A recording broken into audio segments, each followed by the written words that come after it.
Plant family. 2 genera in Philesiaceae. The Philesiaceae family, an enchanting botanical journey.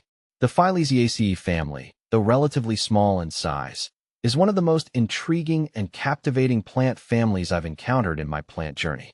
It contains only 2 genera, Lapageria and Philesiaceae, but the plants within these groups stand out due to their unique beauty, exotic appeal, and ecological significance.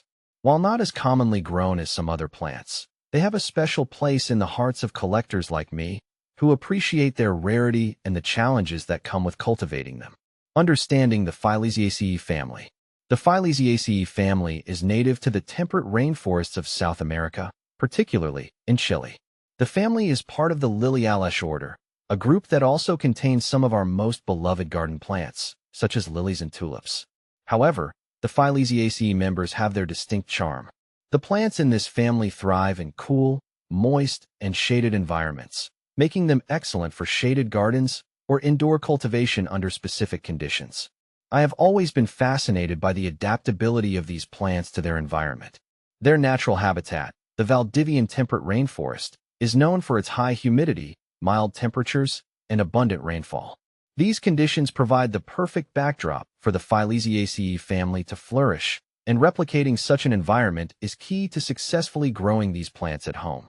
Lapageria, the Chilean bellflower. Out of the 2 genera, Lapageria, commonly known as the Chilean bellflower, is the one that captured my heart first. It's the national flower of Chile, and it's easy to see why this stunning plant has such a prestigious title. The bell-shaped flowers are striking, with a silky, waxy texture and deep red, pink, or even white blooms, depending on the variety. What makes Lapageria rosea particularly special to me is its delicate climbing habit.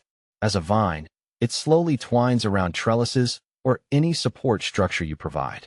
This plant can grow up to 10 feet tall, producing lush green leaves and clusters of pendulous flowers. Each bloom has an almost magical quality, glowing against the deep green foliage. In my experience, the flowers seem to last quite a while, adding long-lasting color to the garden. Growing Lapageria isn't without its challenges. It prefers cool, moist conditions, which can be tricky if you live in a hot, dry climate. I've found that providing consistent humidity and partial shade is critical for the plant's health.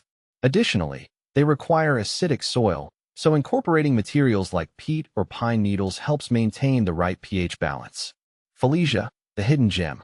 While Philesiaceae isn't as famous as Lapageria, it is an equally stunning genus in its own right. Philesiaceae magellanica, sometimes referred to as Magellan's Beach, is a low-growing shrub that produces beautiful magenta flowers. These flowers are similar in shape to those of Lapageria, but the plant's overall structure is more compact and bushy, making it suitable for smaller garden spaces or containers. What I love about Philesiaceae is its resilience.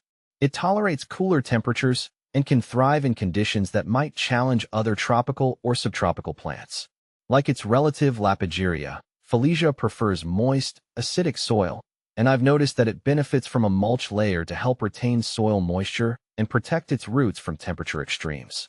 In my garden, Philesiaceae provides a lovely contrast to taller plants. Its bright flowers peek out from the ground cover, and its spreading habit helps fill in gaps in shaded borders. If you're looking for a plant that adds a pop of color without taking up much vertical space, Philesiaceae is a great choice. Cultivating success with Philesiaceae. Both Lapageria and Philesiaceae are not the easiest plants to grow, but with the right care and attention, they can become stars in any collection. One thing I've learned is that patience is key. These plants are slow-growing and may take a few years to bloom after planting.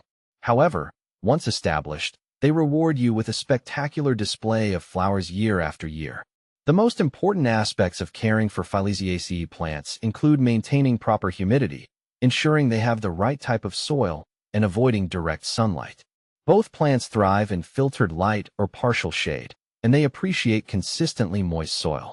If you live in an area with harsh summers, like I do, keeping these plants in a greenhouse or a shaded patio can help mimic their natural habitat. One tip I would recommend is using rainwater if possible. Both Lapageria and Philesiaceae are sensitive to the chemicals found in tap water, especially chlorine. Rainwater is naturally soft and slightly acidic, making it perfect for these plants. If you don't have access to rainwater, allowing tap water to sit for 24 hours before using it can help dissipate the chemicals. Final thoughts. The Philesiaceae family might not be as widely known as some of the more common plant families, but it holds a special place in my gardening collection. Both Lapageria and Philesiaceae offer unique challenges and rewards, and their rare beauty makes them truly stand out. If you're a plant enthusiast like me, always looking for something a little out of the ordinary, I highly recommend giving these remarkable plants a try. With patience and proper care, they'll bring a touch of the exotic to your garden, transforming even the shadiest corners into a lush, blooming paradise.